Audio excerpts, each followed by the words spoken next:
ದಾವಣಗೆರೆಯಲ್ಲಿ ಕಳೆದ 2-3 ದಿನಗಳಿಂದ ಬಿರುಗಾಳಿ ಸಮೇತ ಏನು ಭಾರಿ ಮಳೆ ಸುರಿತಾ ಇದೆ. ಆ ಮಳೆಗೆ ಈಗ ಸಂಪೂರ್ಣವಾಗಿ ಭತ್ತ ನೆಲ ಕಚ್ಚಿರುವಂತದ್ದು. ದಾವಣಗೆರೆ ತಾಲೂಕಿನ ಹಲವು ಭಾಗ ಮತ್ತು ಚನ್ನಗಿರಿ ತಾಲೂಕಿನ ಹಲವು ಭಾಗದಲ್ಲಿ ಮತ್ತು ಹರಿಹರ ತಾಲೂಕಿನಾದ್ಯಂತ ಕೂಡ ಈ ಮಳೆಗೆ ಬಿರುಗಾಳಿ ಸಮೇತ ಮಳೆಗೆ ಈ ರೀತಿಯಾಗಿ ಸಂಪೂರ್ಣವಾಗಿ ಭತ್ತ ನೆಲ ಕಚ್ಚಿರುವಂತದ್ದು. ಸುಮಾರು 50,000 ಹೆಕ್ಟೇರ್ಗೂ ಅಧಿಕ ಪ್ರದೇಶದಲ್ಲಿ ಅಂದಾಜು ಈ ದಾವಣಗೆರೆ ಜಿಲ್ಲೆಯಲ್ಲಿ ಭತ್ತವನ್ನ ಬೆಳೀತಾ ಇದ್ದಾರೆ ಬೇಸಿಗೆ ಬೆಳೆಯಾಗಿ. ಆ ಬೇಸಿಗೆ ಬೆಳೆ ಏನು ಪೂರ್ವ ಮುಂಗಾರು ಮಳೆ ಏನು ಅದು ಬರ್ತಾ ಇರುತ್ತೆ, ಆ ಬೆಳೆ ಬರುವ ಮುಂಚೆನೆ ಈ ರೀತಿಯಾಗಿ ಸಂಪೂರ್ಣವಾಗಿ ಭತ್ತ ನೆಲ ಕಚ್ಚಿರುವಂತದ್ದು. ರೈತರು ಬೇಸಿಗೆ ಬೆಳೆಯನ್ನ ತೆಗಿಬೇಕಾಯಿತು. ಇನ್ನೊಂದು ವಾರ ಆಗಿದ್ರೆ ಇದು ಕಟಾವಿಗೆ ಹಂತಕ್ಕೆ ಬಂದಿತ್ತು. ಆದರೆ ಸಂಪೂರ್ಣವಾಗಿ ಈಗ ಭತ್ತ ನೆಲ ಕಚ್ಚಿರುವಂತದ್ದು. ಕೇವಲ ಇಷ್ಟೇ ನೆಲ ಕಚ್ಚಿದ್ರೆ ಅದು ಪರವಾಗಿರಲಿಲ್ಲ, ಭತ್ತ ಅದನ್ನ ಏನಾದ್ರೂ ಮಾಡಿ ರೈತರು ತೆಗೆದುಕೊಳ್ಳುವಂತ ಕೆಲಸವನ್ನು ಮಾಡ್ತಿದ್ರು. ಆದ್ರೆ ಆ ನೆಲ ಕಚ್ಚಿರೋದ್ರಿಂದ ಕೆಳಗೆ ನೀರಿರೋದ್ರಿಂದ ಅದು ಸಂಪೂರ್ಣವಾಗಿ ಭತ್ತ ಕೊಳೆತು ಹೋಗುತ್ತೆ. ಕೊಳೆತು ಹೋದ್ರಿಂದ ಮತ್ತೆ ಅದು ಕೈಗೆ ಬಂದಂತ ತುತ್ತು ಬಾಯಿಗೆ ಬರದಂತಾಗುತ್ತೆ. ಕೇವಲ ಒಂದು ವಾರ ಆಗಿತ್ತಂತಂದ್ರೆ ಎಲ್ಲ ಇಲ್ಲಿನ ಭಾಗದಲ್ಲಿ ಸದ್ಯಕ್ಕೆ ನಾವು ದಾವಣಗೆರೆ ಜಿಲ್ಲೆ ಹರಿಹರ ತಾಲೂಕಿನ ಕುಣಿಬೆಳಕೆರೆ ಗ್ರಾಮದಲ್ಲಿ ಇದೀವಿ. ಇಲ್ಲಿ ಸಾವಿರಾರು ಹೆಕ್ಟೇರ್ ಪ್ರದೇಶದಲ್ಲಿ ರೈತರು ಭತ್ತವನ್ನ ಬೆಳೆದಿದ್ದಾರೆ. ಇವ್ರದ್ದು ಏನು ಯಾವಾಗ್ಲೂ ಬೆಳೆಯುವಂತ ಬೆಳೆ ಅಂತಂದ್ರೆ ಭತ್ತವೇ. ಭತ್ತಕ್ಕೆ ಸಾಕಷ್ಟು ಅವರು ಒಂದು 30,000ಕ್ಕೂ ಅಧಿಕ ಹಣವನ್ನ ಖರ್ಚು ಮಾಡಿ ಈ ಭತ್ತವನ್ನ ಬೆಳೆದಿದ್ರು. ಆದ್ರೆ ಈ ರೀತಿಯಾಗಿ ಕೈಗೆ ಬಂದಂತ ತುತ್ತು ಈಗ ಬಾಯಿಗೆ ಬರದಂತ ಪರಿಸ್ಥಿತಿ ಆಗಿದೆ. ಕೇವಲ ಅರ್ಧ ಗಂಟೆವರೆಗೂ ಮಾತ್ರ ಮಳೆ ಸುರಿದಿರುವಂತದ್ದು. ಅದು ಹೆಚ್ಚಿನ ಪ್ರಮಾಣದಲ್ಲಿ ಏನು ಮಳೆ ಆಗಿಲ್ಲ, ಬಿರುಗಾಳಿ ಸಮೇತ ಇತ್ತು ಈ ಮಳೆ ಆಗಿರೋದ್ರಿಂದ ಈಗ ಈ ಪ್ರಮಾಣದಲ್ಲಿ ಭತ್ತ ನಾಶ ಆಗಿದೆ. ಒಂದು ವೇಳೆ ಸತತ ಗಂಟೆಗಳ ಕಾಲ ಮಳೆ ಏನಾದರೂ ಸುರಿದ್ರೆ ಇನ್ನೂ ಅಪಾರ ಪ್ರಮಾಣದಲ್ಲಿ ಹಾನಿ ಆಗುವ ಆತಂಕ ಕೂಡ ಇದೆ. ರೈತರು ಇದರಿಂದ ಈ ಕೈಗೆ ಬಂದಂತ ತುತ್ತು ಬಾಯಿ ಬರದಂತಾಗಿದೆ ಅಂತ ಹೇಳಿ ಒಂದು ಕಣ್ಣೀರು ಹಾಕುವಂತ ಕೆಲಸ ಆಗ್ತಾ ಇದೆ. ಇಲ್ಲಿ ನಮ್ಮ ಜೊತೆ ರೈತರು ಇದ್ದಾರೆ, ಅವರನ್ನೇ ಮಾತಾಡಿಸ್ತಾ ಹೋಗೋಣ ಏನ್ ಹೇಳ್ತಾರೆ ಅಂತ. ಕುಣಿಬೆಳಕೆರೆ ಗ್ರಾಮದ ರೈತರು. ಸರ್, ಈಗ ಏನೆಲ್ಲ ನಿಮ್ಮ ಗ್ರಾಮದಲ್ಲಿ ಎಷ್ಟು ಪ್ರಮಾಣದಲ್ಲಿ, ಎಷ್ಟು ಸಾವಿರ ಪ್ರದೇಶದಲ್ಲಿ ಅಂದ್ರೆ ಎಕರೆ ಪ್ರದೇಶದಲ್ಲಿ ಭತ್ತ ಬೆಳೀತಾರೆ, ಎಷ್ಟು ನಾಶ ಆಗಿದೆ? ಇವಾಗ ಸರ್ ಏನಿಲ್ಲ ಅಂದ್ರೆ ನಮ್ಮ ಊರಲ್ಲಿ ಒಂದು 5-6 ಸಾವಿರ ಎಕರೆ ಜಮೀನು ಆಗುತ್ತೆ ಸರ್. ಹೆಚ್ಚಿನ ಪ್ರಮಾಣದಲ್ಲಿ ಅಷ್ಟು ಭತ್ತ ಬೆಳಿತಾರೆ ಸರ್. ಇವಾಗ ಮಳೆ ಆಗಿರಿಂದ ಸಂಪೂರ್ಣವಾಗಿ ನೆಲ ಕಚ್ಚಿ ಕೊಳೆತು ಇವಾಗ ಕೈಗೆ ಸಿಗ್ತಾ ಸರ್. ಅದು ಎಷ್ಟು ಖರ್ಚು ಮಾಡ್ತೀರಿ? 35,000ದಿಂದ 40,000 ಖರ್ಚು ಬರುತ್ತೆ ಸರ್. ಖರ್ಚು ಬರುತ್ತೆ ಸರ್. ಅಷ್ಟಂತ ಕಂಪಲ್ಸರಿ ಖರ್ಚು ಬರುತ್ತೆ ಸರ್. ಒಂದ್ ಎಕರೆಗೆ ಸರ್.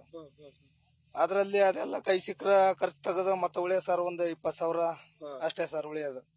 ಹೌದು ಸರ್, ಅಷ್ಟೇ. ಅದ್ರ ಮೇಲ್ಪಟ್ಟು ಏನು ಉಳಿಯೋದಲ್ಲ ಸರ್. ಈ ತರ ಆತಂದ್ರೆ ಎಲ್ಲ ಲಾಸ್ ಸರ್, ಏನು ಕೈ ಸಿಗಲ್ಲ ಸರ್. ಇನ್ನೊಬ್ರು ರೈತರು ಇದಾರೆ, ಅವ್ರನ್ನ ಮಾತಾಡ್ಸೋಣ.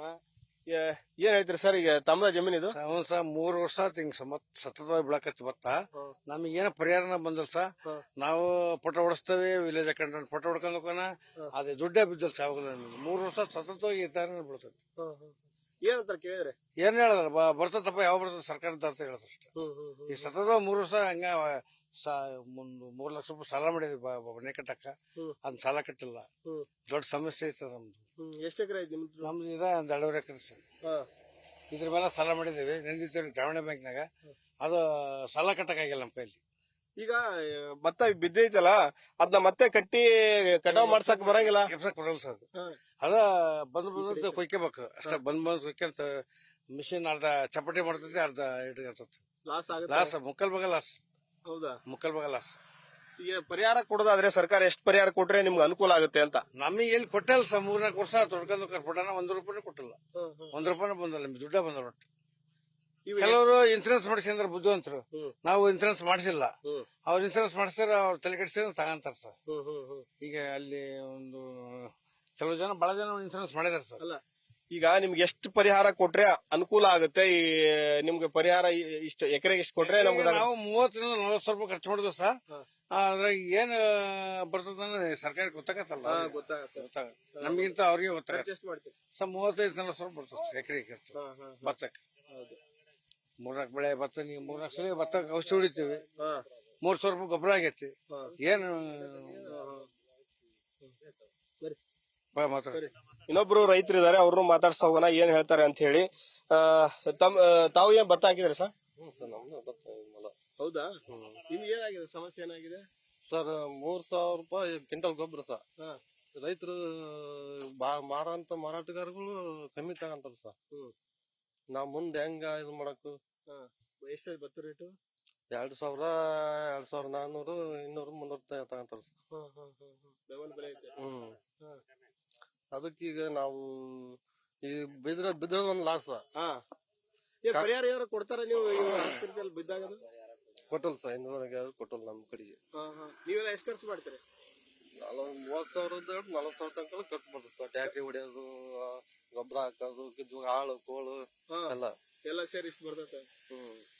ಈಗ ಕಟಾವ್ ಯಾವಾಗ ಬರ್ತದೆ? ಇನ್ನೆಷ್ಟು ದಿನ ಆಗಿದ್ರೆ? ಕಟಾವು ಇನ್ನು ಒಂದು ವಾರದಲ್ಲಿ 20 ಮಳೆ ಅಷ್ಟಾಗೈತೆ? ಜಾಸ್ತಿ ಆಗೈತೆ? ಜಾಸ್ತಿ ಆಗೈತೆ ಸರ್. ಗಾಳಿನ ಜಾಸ್ತಿ, ಗಾಳಿಗಿನ ಮಳೆಗಿನ ಜಾಸ್ತಿ, ಗಾಳಿನ ಜಾಸ್ತಿ. ಹೌದಾ? ಇದಿಷ್ಟು ಇಲ್ಲಿನ ರೈತರ ಮಾತು. ಅವ್ರು ಏನ್ ಹೇಳ್ತಾರೆ ಅಂತಂದ್ರೆ, ನಾವು 30,000ಕ್ಕೂ ಅಧಿಕ ಹಣವನ್ನ ಖರ್ಚು ಮಾಡಿ ಭತ್ತವನ್ನ ಬೆಳೆದಿದ್ವಿ. ಅದು ಇನ್ನೂ ಒಂದು ವಾರ ಆಗಿದ್ರೆ ಕಟಾವಿಗೆ ಬರ್ತಾ ಇತ್ತು. ಈಗ ಕಟಾವಿಗೆ ಬಂದಂತ ಭತ್ತ ಈ ರೀತಿಯಾಗಿ ನೆಲ ಕಚ್ಚಿರೋದ್ರಿಂದ ಸಾಕಷ್ಟು ಹಾನಿಯಾಗಿದೆ. ನಾವು ಸಾಕಷ್ಟು ಬಾರಿ ಅಧಿಕಾರಿಗಳು ಬರ್ತಾರೆ, ಅದರದ್ದು ಸರ್ವೆಯನ್ನ ಮಾಡ್ಕೊಂಡು ಹೋಗ್ತಾರೆ, ಆದ್ರೆ ಪರಿಹಾರ ಹಾಕುವಂತ ಕೆಲಸ ಆಗ್ತಿಲ್ಲ. ಇನ್ನ ನಾವು ಹೇಗೆ ಬದುಕೋದು?